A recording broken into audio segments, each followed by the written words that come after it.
News 7 Tamil நேயர்களுக்கு வணக்கம். நலமே சூழ்க நிகழ்ச்சிக்கு உங்களை வரவேற்பது நான் யுவராணி. இன்னைக்கு நம்மளோட நிகழ்ச்சியில சர்க்கரை நோய் பத்தி தான் பேச போறோம்.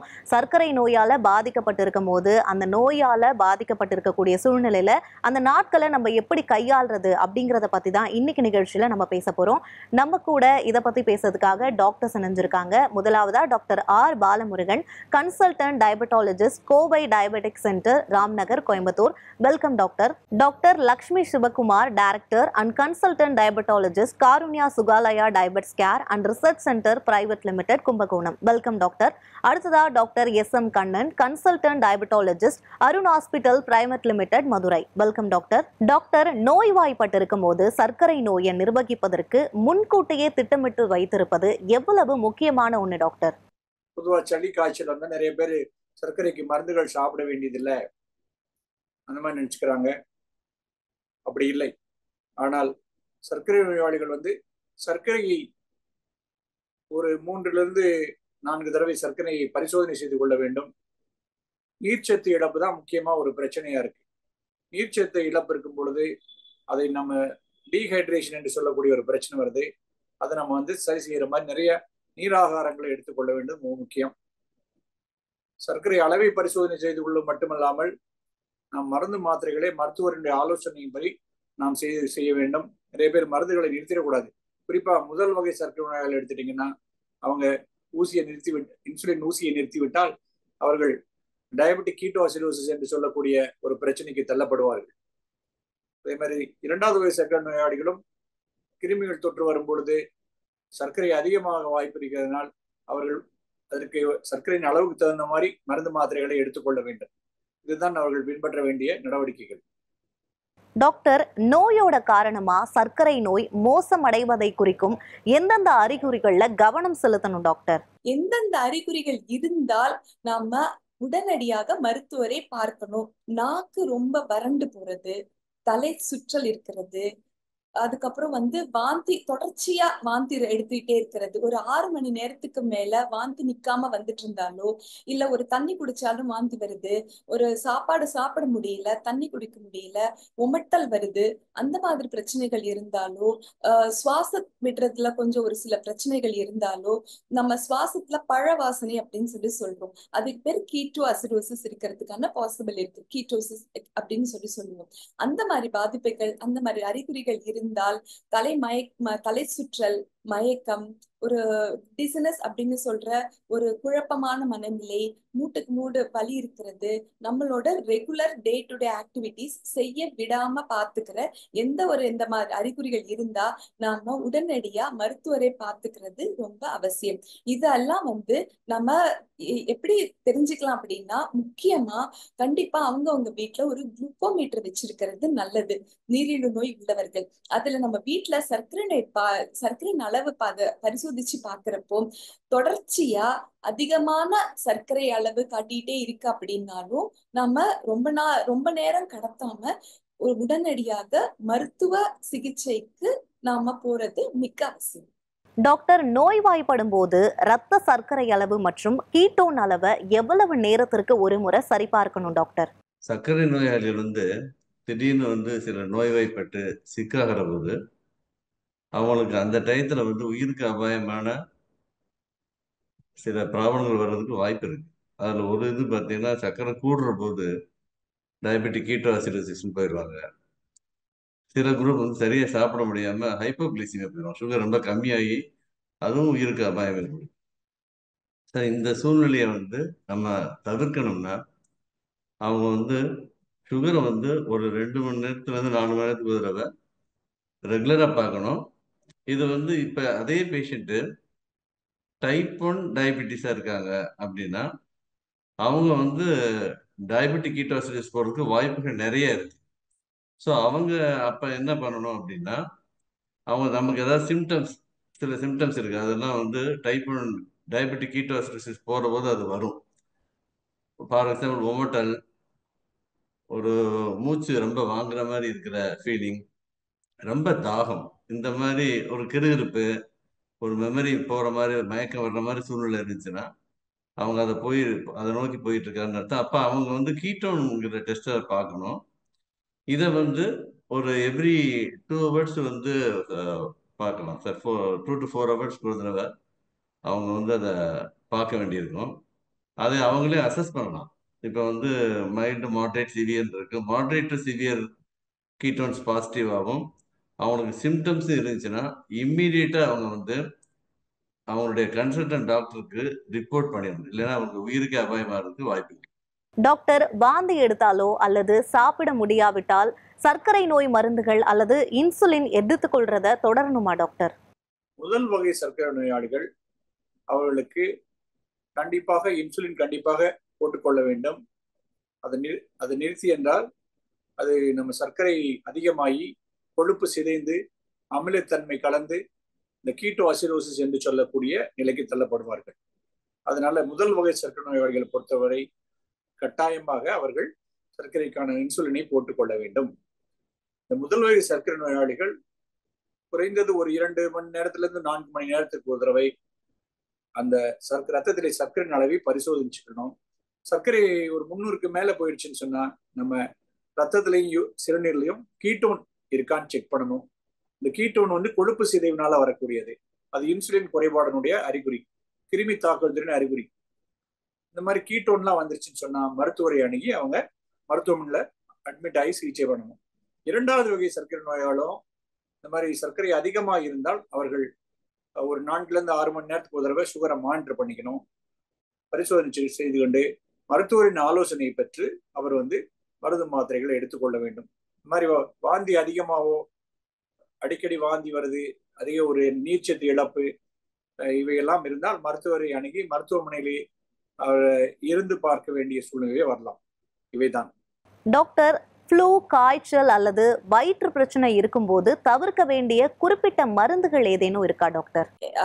நீங்க ஏற்கனவே எடுத்துட்டு இருக்கிற சர்க்கரை நோய்க்கான மருந்துகள், பிபி மருந்துகள், ஹார்ட்டுக்கு எடுக்கிற மெடிகேஷன்ஸ், மத்ததுக்காவது கண்டினியூஸ் தொடர்ச்சியா ஏதாவது ஒரு நரம்பு சம்பந்தப்பட்ட மருந்துகள் ஏதாவது எடுத்துட்டு இருக்கீங்க அப்படின்னா அது எதையுமே வந்து நீங்க எல்லாத்தையும் வந்து நீங்க கண்டினியூ பண்ணிட்டு இருக்கலாம். எதையும் நிறுத்தணுங்கிற அவசியம் கிடையாது.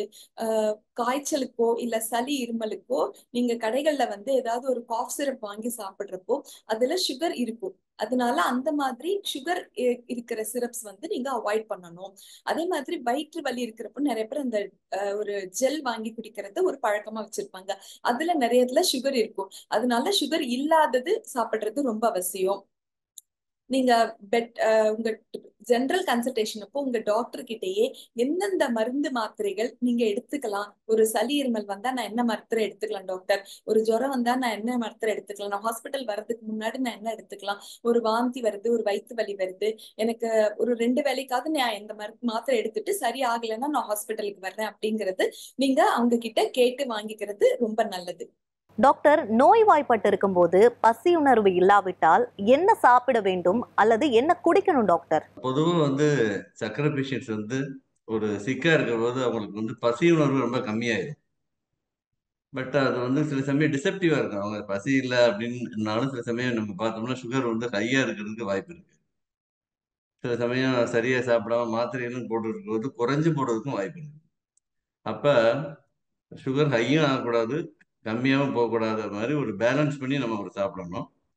அதே சாப்பாட்டில் நமக்கு தேவையான ஒரு carbohydrate, protein, liquids, vitamin, minerals இந்த எல்லாமே மிக்ஸ்டா வந்து கிடைச்சாதான் அந்த பேஷண்ட்டுக்கு அது நல்லது செய்யும். அப்போ வந்து ஒவ்வொரு கைண்ட் ஆஃப் ஃபுட்டை எப்படி சூஸ் பண்ணலாம்னு பார்க்கலாம். இப்போ கார்போஹைட்ரேட் வேணும்னா நம்ம வந்து ஸ்வீட்டு மிக்ஸ் பண்ணாமல், சுகர் மிக்ஸ் பண்ணாத ஃப்ரூட் ஜூஸ் வந்து ஈஸியாக எடுத்துக்கலாம். அது வீட்டுகளில் வந்து நம்ம அரிசி கஞ்சி அது கூட வந்து ஒரு நல்ல உணவு தான். சில சமயம் மார்க்கெட்டில் கூட கிடைக்கும். அதாவது ஹோல் வீட்டில் செய்கிற ட்ரை கேக் இது மாதிரி இருக்கும், பிஸ்கெட்ஸ் மாதிரி, அதில் சுகர் கலக்காமல் அதையும் கூட வந்து ஒரு கார்போஹைட்ரேட் சோர்ஸாக வந்து நம்ம எடுத்துக்கலாம். வேற எதுவும் கிடைக்கலன்னா பனானா கூட ஓகே தான் அந்த டயத்துக்கு, அது கூட ஓகே தான். இப்போ ப்ரோட்டீன் நமக்கு வேணும்னா ரொம்ப சிம்பிள் திங் வந்து வீட்டில் எக் இருந்துச்சுன்னா அதை உடச்சு ஸ்கிராம்பிள்டு எக் மாதிரி நம்ம பண்ணலாம். அல்லது புரோட்டீன் பவுடர் இதில் வந்து கொஞ்சம் கேர்ஃபுல்லாக இருக்கணும். மார்க்கெட்டில் வந்து ஒரு சுகர் கலக்காத, மாவு சத்து கலக்காத புரோட்டீன் பவுடர் எதுன்னு நம்ம சூஸ் பண்ண தெரிஞ்சுக்கணும். அதை நம்ம வந்து மிக்ஸ் பண்ணி சாப்பிட்டு அந்த புரோட்டீன் இருக்கான்னு மீட் அவுட் பண்ணலாம். அல்லது பன்னீர் கூட ஒரு ஈஸியான சாய்ஸ் தான், அதையும் நம்ம ட்ரை பண்ணலாம். நெக்ஸ்ட் குரூப்னு வர்றபோது விட்டமின் மினரல்ஸ் ஃப்ளூயிட்னா வந்து ரொம்ப ஈஸியா பண்றது ஒரு வெஜ் கிளியர் சூப். அது வெரி சிம்பிள் டு ப்ரிப்பேர். அது வந்து நம்ம நல்ல சாய்ஸ். சப்போஸ் நான்வெஜ் வேணும்னா சிக்கன் கிளியர் சூப் கூட நம்ம எடுத்துக்கலாம். ஸோ இது எல்லாம் நம்ம ஃப்ரீக்வெண்ட் இன்டர்வல்ஸில் வந்து நம்ம எடுக்கிற போது நமக்கு தேவையான எல்லா சக்தியுமே கிடைக்கிறதுக்கு வாய்ப்பு இருக்கு. சுகர் கூடவும் செய்யாது, குறையவும் செய்யாது. நலமே சூழ்க நிகழ்ச்சியில் ஒரு சிறிய இடைவேளை.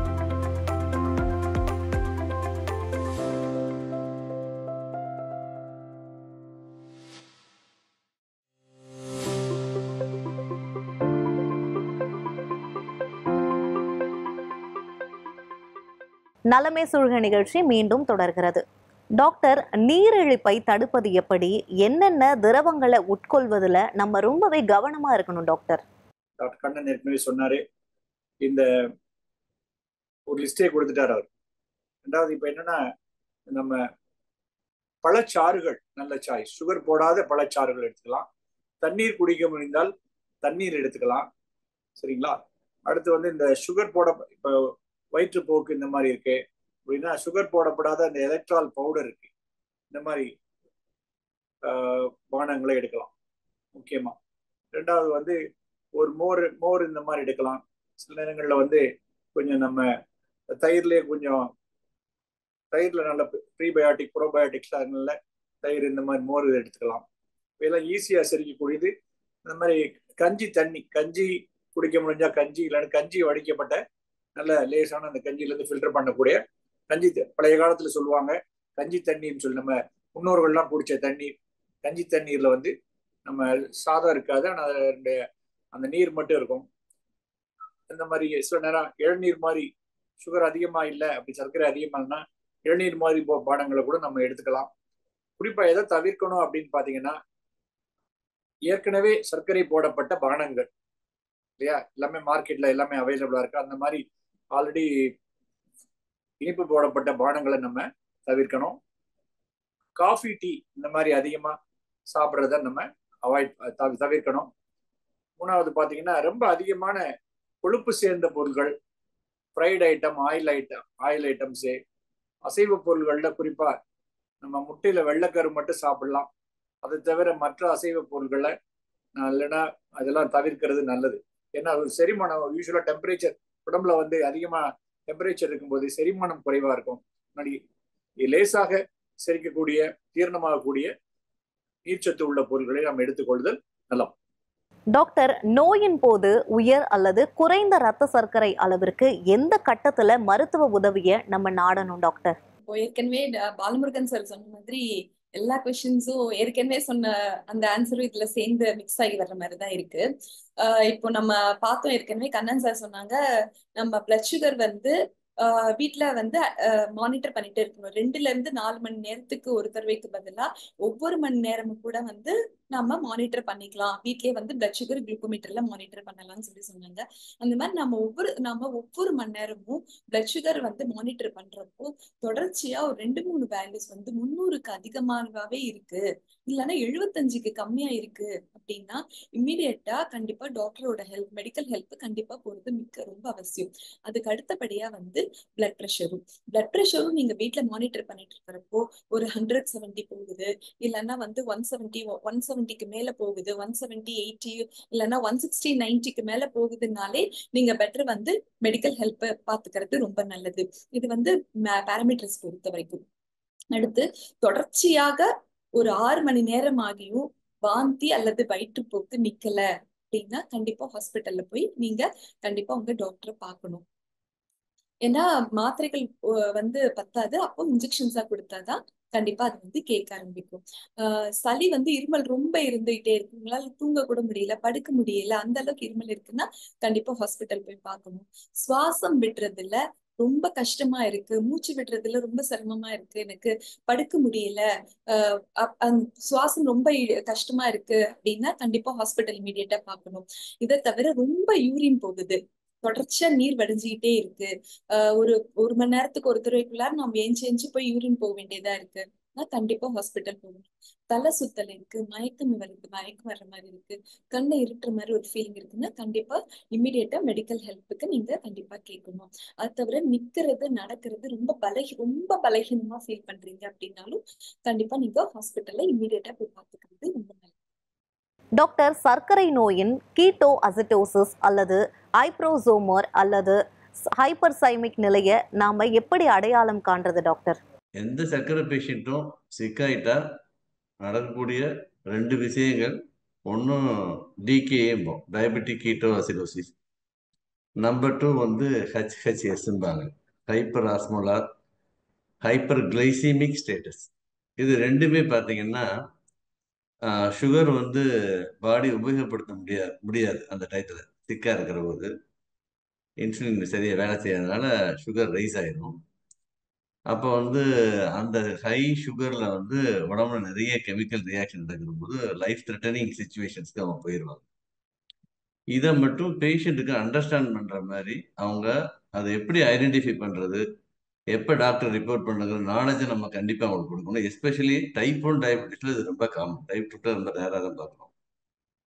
சிம்டம்ஸ் வந்து ஒன்றும் இல்லை, நம்ம சிக்காக இருக்கோம், ஒரு சுகர் பார்த்துக்கிட்டே இருக்கோம், சுகர் திடீர்னு 250 300க்கு மேலே போகுது, பெர்சிஸ்டண்ட்டாக வாமிட்டிங் எடுக்க ஆரம்பிச்சிடுறோம், வயிற்று வலி வருது, மூச்சு விடுறதுல திணறல் வருது, நம்ம வந்து ஸ்மெல் கூட கொஞ்சம் ஆல்டர்டாக இருக்கு, ஃப்ரூட்டி ஸ்மெல்லும்பாங்க.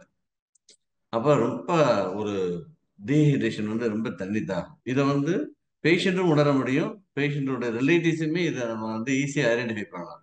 2 பேருமே இதுக்கு எஜுகேஷன் கொடுக்கறது நல்லது. அப்படி அதை ஐடென்டிஃபை பண்ணி முடிச்சிட்டோம்னா அது வந்து வார்னிங் சைன். அவங்க வந்து இம்மீடியட்டா டாக்டரை வந்து கான்டாக்ட் பண்ணி அவங்களுடைய லைஃப்பை காப்பாற்றிக்கிறது, அதுக்கு அதை அவங்க உபயோகப்படுத்திக்கணும். டாக்டர், நோய் பாதிப்பானது சர்க்கரை நோய் நிர்வாகத்தை பாதிக்காம தடுக்க என்னென்ன நடவடிக்கைகளை நம்ம மேற்கொள்ளணும்? எந்த ஒரு மனுஷனுக்கு நோயே வராம பாதுகாக்க முடியுமானா மிகவும் ஒரு சிரமமான விஷயம். ஆனா சின்ன சின்ன வழிமுறைகளை நம்ம கடைபிடித்தோம்னா நோய் தொற்றுகளை குறைத்துக் கொள்ளலாம். அதிகமா சர்க்கரை இருக்கவங்க, கட்டுப்பாடு இல்லாத சர்க்கரை இருக்கவங்க, இந்த மாதிரி நோய் தொற்று இருக்கக்கூடிய காலங்கள்ல கூட்டங்கள்ல போகும்பொழுது அவங்க வந்து இந்த நம்ம முகக்கவசம் அணிஞ்சுக்கலாம். இது ஒரு நல்ல ஒரு பாதுகாப்பு. இரண்டாவது வந்து அவங்க வந்து குறிப்பா அந்த சர்க்கரை நோயாளிகள்லாம் வருடத்துக்கு ஒரு தடவை இந்த ஃப்ளூ காய்ச்சலுக்கு நம்ம ஊசி போடுகிறோம். மருத்துவமனையில அப்படிதான் பண்றோம். அந்த மாதிரி ஊசி ஃப்ளூ காய்ச்சலுக்கு, இன்ஃபுளுன்சா என்று சொல்லக்கூடிய ஃப்ளூ காய்ச்சலுக்கான ஊசி. இரண்டாவது, இந்த சர்க்கரை நோயாளி 50 வயதுக்கு மேல உள்ள சர்க்கரை நோயாளிகளுக்கு அவர்களுக்கு வந்து இந்த நிமோனியா அப்படின்னு சொல்லக்கூடிய தொற்று வரும். அது வந்து நுரையீரலை பாதிக்கக்கூடிய ஒரு தொற்று. இந்த நிமோனியா காய்ச்சல் வராமல் இருப்பதற்கு அவங்களுக்கு வந்து இப்ப நாங்க வந்து நிமோனியா தடுப்பூசி போடுறோம். இந்த தடுப்பூசி வந்து போட்டுக்கொண்டோம்னால் ஒன்று வந்து அவர்கள் இந்த நிமோனியா வராமல் தடுக்கலாம். ஒருவேளை நிமோனியா பாதிக்கப்பட்டாலும் கூட பெரிய அளவு தாக்கம் இல்லாமல், பாதிப்புகள் இல்லாமல் நம்ம காத்துக்கலாம். இது இல்லாம சர்க்கரை நோயாளிகள் இப்ப வந்து பாத்தீங்கன்னா இப்ப இந்த ஹெர்பீஸ் ஜாஸ்டருக்கு வேக்சின் போட்டுக்கிறோம், அந்த வேக்சின்ஸ் போடலாம். மற்ற இந்த அடல்ட் வேக்சின் சொல்றோம், இந்த குழந்தைகளுக்கு தான் தடுப்பூசி இருந்தது, இப்ப பெரியவங்களுக்கும் தடுப்பூசி.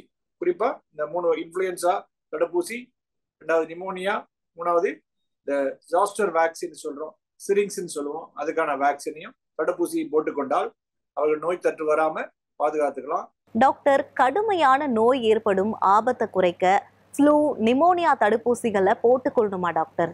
கண்டிப்பா எல்லாருமே வந்து ஒரு இன்ஃபுளுன்சா வேக்சின், நியூமோகாக்கஸ் வேக்சின், அப்புறம் வந்து ஹெர்பிஸ் வேக்சின் நம்ம எல்லாருமே எடுத்துக்கிறது ரொம்ப நல்லது. யூஸ்வலா நம்ம தடுப்பூசினாலே குழந்தைங்களுக்கு மட்டும்தான் அப்படின்னு நம்ம நினைச்சிட்டு இருக்கோம். ஆனா அடல்ட்ஸ் கண்டிப்பா வேக்சின்ஸ் எடுத்துக்கணும்.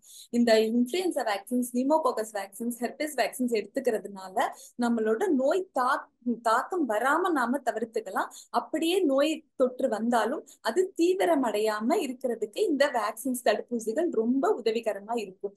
இதை தவிர நாம ஒரு சில ஜெனரல் பிரின்சிபல்ஸ் சார் சொன்ன மாதிரி ஹைஜீனிக் பிரின்சிபல்ஸ் வந்து நம்ம ஃபாலோ பண்ணிக்கலாம். வெளியில போறப்ப முகக்கவசம் யூஸ் பண்றது, வெளியில போயிட்டு வந்ததுக்கு அப்புறம் நம்ம ஹேண்ட் வாஷ் யூஸ் பண்ணிட்டு வாஷ் பண்ணிக்கிறது. மத்தபடி வந்து ரொம்ப கூட்ட நெரிசல் இருக்கிற இடங்கள்ல வந்து ரொம்ப அதிகமா சர்க்கரை நோய் இருக்கிறவங்க வந்து அந்த மாதிரி கூட்ட நெரிசலை தவிர்த்துக்கலாம். தவிர்க்க முடியாத கட்டங்கள்ல அவங்க வந்து கண்டிப்பா மாஸ்க் யூஸ் பண்ண பழகிக்கலாம். இதெல்லாம் பண்ணிக்கலாம். அப்புறம் முக்கியமா வந்து நிறைய பேருக்கு இந்த யூரினரி ட்ராக்ட் இன்ஃபெக்ஷன் அப்படிங்கிற இன்ஃபெக்ஷன் வரும். அதுக்கு வந்து நம்ம தண்ணி வந்து நல்லா கொதிக்க வச்சு ஆற வச்சு அந்த தண்ணீர் வந்து நம்ம யூஸ் பண்றதுனால நாம வந்து ஒரு சில டயரியா டிசார்டர்ஸ், வாந்தி, வயிற்றுப்போக்கு அப்படின்னு அதுக்கப்புறம் வந்து இந்த யூரினரி ட்ராக்ட் இன்ஃபெக்ஷன்ஸ் எல்லாம் வந்து நம்ம கண்டிப்பா தவிர்க்கலாம். டாக்டர், நோய்வாய்ப்பட்டிருக்கும் சூழல் ஏற்பட்டா தேவையான அனைத்தையும் கொண்ட நோய்வாய்ப்படும் நாளுக்கான கிட்டை எப்படி தயார் செய்யணும் டாக்டர்? ஒவ்வொரு வீட்லயுமே குளுக்கோஸ் எஸ்டிமேட் பண்றதுக்கு குளுக்கோ மீட்டர் கண்டிப்பா இருக்கும். அது ரொம்ப முக்கியம். டைப் 1 டயபெட்டிஸா இருந்தாங்கன்னா அவங்க வந்து கீட்டோ ஸ்டெப்ஸையும் வாங்கி வச்சுக்கணும். இது வந்து ஃபர்ஸ்ட் ஸ்டெப். அதுக்கு அடுத்து வந்து அவங்க வந்து சப்போஸ் இந்த மாதிரி சுச்சுவேஷன் வரும்போது அந்த ஃபுட் எடுத்துக்கிறதுக்கு ரெடி டு ஈட்டு, அந்த கார்போஹைட்ரேட் ரிச் அந்த ஒரு பிஸ்கெட்ஸோ அந்த மாதிரி சுகர் ஃப்ரீயாக இருக்கிற மாதிரி அதையும் அவங்க ரெடி ஸ்டாக் வச்சுக்கலாம். சுகர் ஃப்ரீ எலக்ட்ரைட் ட்ரிங்க் அதுவும் வந்து அவங்க ஸ்டாக் வச்சுக்கிறது நல்லது.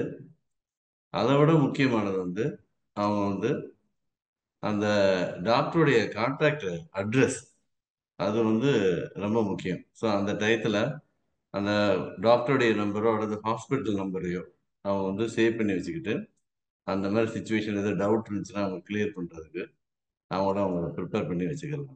டாக்டர்ஸ், இவ்வளோ நேரமா நிகழ்ச்சியில கலந்து கொண்டு சர்க்கரை நோயால ஏற்படக்கூடிய பாதிப்புகள் பத்தியும் அந்த பாதிப்பு நாட்களை எப்படி கையாள்வது அப்படின்னு நிறைய விஷயங்களை பகிர்ந்துக்கிட்டீங்க. ரொம்ப ரொம்ப நன்றி டாக்டர்.